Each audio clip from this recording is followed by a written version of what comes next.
A chuvia foi a gran protagonista do quinto Trail San Silvestre de Lousame desenvolvido este domingo. Sen dúbida, a climatoloxía condicionou a proba dende o seu inicio, posto que moitos dos 500 atletas inscritos non se presentaron e outros abandonaron durante a carreira.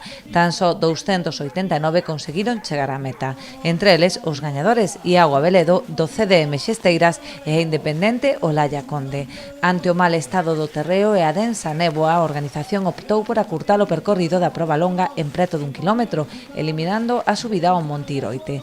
Aínda así, durante a carreira, os efectivos de Protección Civil de Lousame e da Cruz Vermella de Noia tiveron que asistir a varios corredores por caídas, xa que o terreo estaba enlamado e moi esvaradío. Foi o caso de Elpidio Gómez, campeón e subcampeón das anteriores edicións, que tivo que abandonar no quilómetro 10 por unha lesión.